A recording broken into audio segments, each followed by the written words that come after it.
तो ये प्राथमिकताएं जो होती है वो प्राथमिकाएं हैं, वर्ड है FIR, प्राथमिकाएं कैसे FIR लिखी जाए। तो ये मेरी जो पुलिस की जिंदगी है, जो मेरा सफरनामा है, उसका एक निचोड़ है कि कैसे मैं अमेरिका के अंदर जो मैंने ट्रेनिंग ली, लंदन में मैं 2 बार इन्वेस्टिगेशन के लिए गया, किरण बेदी का श्रीदेवी का एक मर्डर हुआ था दुबई में, मैं दुबई भी गया था। आप मेरे साथ यदि AI पर जुड़ेंगे तो श्रीदेवी के साथ ही मेरा नाम जोड़ा जाता है, क्योंकि उसकी जो मर्डर की कहानी मैंने अनरेवल की थी, किस तरह से उनका मर्डर किया गया। तो ये जो एक यात्रा थी पुलिस की, जो मेरा अपना तजुर्बा था, उस जिंदगी का निचोड़ इस किताब के अंदर है। क्योंकि ये किताब हिंदुस्तान में पहली और ये नहीं कह सकता आखिरी होगी, पर लिखने का साहस बहुत कम लोग कर पाते हैं, क्योंकि बहुत ही नीरस विषय है।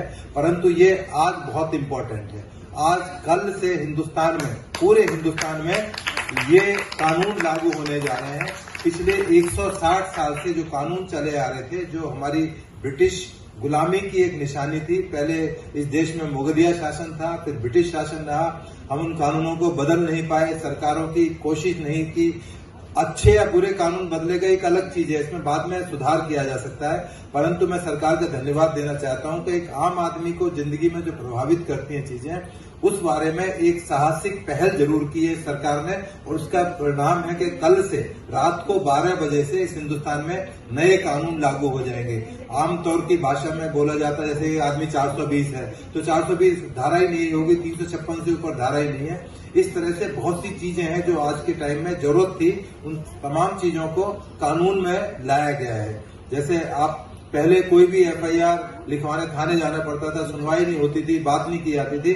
अब आपको ये सुविधा होगी कि आप यदि थोड़ा बहुत भी मोबाइल चलाना जानते हैं, इंटरनेट के बारे में जानते हैं, कंप्यूटर के बारे में जानते हैं, आप विदेश से बैठ के भी FIR दर्ज करा सकते हैं। एक बहुत बड़ी एक पहल है सरकार की, और एक आम आदमी को इसका जरूर फायदा होगा।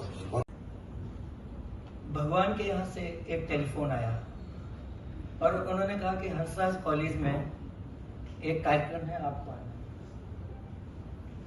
तो मैंने अपने दोस्त को बताया कि मैं तुम्हें भगवान के यहाँ से आया था, तो वो भी हैरान हो गया। उसके बाद फिर एक भगवान के यहाँ से टेलीफोन आया, क्योंकि मेरी कविता का शीर्षक है भगवान बसा है नारी में। मेरी कविता का शीर्षक है भगवान बसा है नारी में। सिद्धों की सिद्धि क्यों टूटी, भक्तों की माला क्यों रूठी, भगवान मिला न भक्तों को मंदिर की ठेकेदारी में। मैं इसीलिए तो कहता हूँ भगवान बसा है नारी। उनके ज्ञाता कौन हुए, उनके ज्ञाता कौन हुए, वो नेकी नेकी के अनमोल हुए। नारी भी एक पहेली है जो समझी स्वयं मुरारी ने, राधा भी वह शक्ति थी जो पूजी श्याम पुजारी ने। मैं इसीलिए तो कहता हूँ भगवान बसा है नारी। उनके ज्ञाता कौन हुए, वो नेति नेति के अनमोल हुए। नारी भी एक पहेली है जो समझी स्वयं मुरारी ने, राधा भी वह शक्ति थी जो पूजी श्याम पुजारी ने।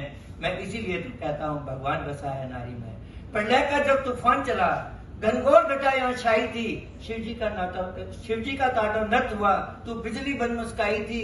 प्रलय हुई जगती तल पर ना सुंदर सुंदर मेले थे, देवों का देव तो लोक हुआ मानो के। आदरणीय विजय गौड़ सर, आदरणीय डॉक्टर अशोक सर, आदरणीय सुधीर सर, और यहाँ बैठे सभी मुझे बहुत आदरणीय और वंदनीय लग रहे हैं। मंच के इस तरफ से उस तरफ तक आप सबके समक्ष अपना नमन रखती हूँ, और साक्षात मुझे लगता है कि माँ सरस्वती आपके माध्यम से मेरे साथ में बैठी हैं, तो मैं पहली पंक्ति वहीं से शुरू करती हूँ। जीवन को आसान बना दे ऐसा दे वरदान हमें माँ, जीवन को आसान बना दे ऐसा दे वरदान हमें माँ, आंसू को मुस्कान बना दे ऐसा दे वरदान हमें माँ। भूख गरीबी और बेकारी दूर दूर तक नजर न आए, भूख गरीबी और बेकारी दूर दूर तक नजर न आए। हंसता हिंदुस्तान बना दे ऐसा दे वरदान हमें माँ, ऐसा दे वरदान हमें माँ। पर हिंदुस्तान के ऐसे लोगों को नमन करती हूँ और कहती हूँ कि बड़े मौके से ये क्षण आते हैं जब हम एक दूसरे के साथ हो पाते हैं, तो मन में एक ही भावना रखनी चाहिए। वैसे यहाँ भावना जी बैठी हैं, न जाने कितनों के मन में इतनी सुंदर भावनाएं लेकर वो बैठी हैं। तो भावना जी कहते हैं, मन की गांठें खोल कर तो देखो, मन की गांठें खोल कर तो देखो, अष्ट पलकों पर तोल कर तो देखो, मन की गांठें खोल कर तो देखो, अश्क पलकों पर तोल कर तो देखो, जिंदगी यूं ही बदल जाएगी, जिंदगी यूं ही बदल जाएगी। प्यार के दो बोल बोल कर तो देखो, प्यार के दो बोल कर तो देखो। तो बस वही प्यार के दो बोल आपके बीच लेकर आई हूं और आपसे कहना चाहती हूं कि जिंदगी है एक उत्सव। सवाल है आपके लिए। वो कहले थे, नव निर्माण की भित्ति पर तू चिंता बनकर आई थी, फिर चिंतित मानव के उर में आशा का गान बनी तो ही, सृष्टि का सर्जन पुनः किया, पहली मुस्कान बनी तो ही। मैं इसीलिए तो कहता हूँ भगवान बसा है नारी में, भगवान बसा है। और साथियों, वो बाप क्या जिसका कोई माली ना हो, और वो महफिल क्या जिसमें कोई ताली ना हो। आज के इस कार्यक्रम में जो आयोजन समिति है, एक राष्ट्रीय स्तर पर हम एक कार्यक्रम कर रहे हैं जो कानूनी शिक्षा से संबद्ध है। जिंदगी है एक उत्सव, झूम जाने के लिए है।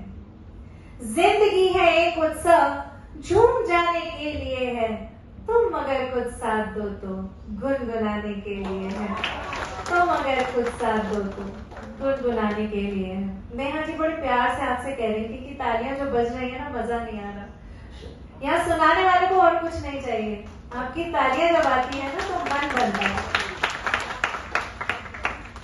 बड़ी सारी बेटियां बैठी हैं, मैं खुद हूँ, तो न जाने कितने प्यार से, कितने मनोयोग से हमें यहाँ तक हमारे परिवार ने पहुंचाया है। तो हिंदुस्तान की ये बेटी क्या कहती है?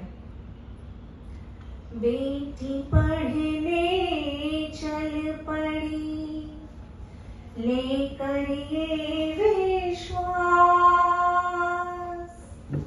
बेटी पढ़ने चल पड़ी, लेकर ये विश्वास। पर लगी एक दिन मुट्ठी में आकाश, बिटिया मुट्ठी में आकाश। और अभी कुछ पल पहले मैंने राधा रानी का जिक्र सुना था। तो राधा वो जो हमारे मन में प्रेम है उसका प्रतीक है। कहते हैं कृष्णा से अगर कुछ करवाना हो तो राधा राधा पुकार लो।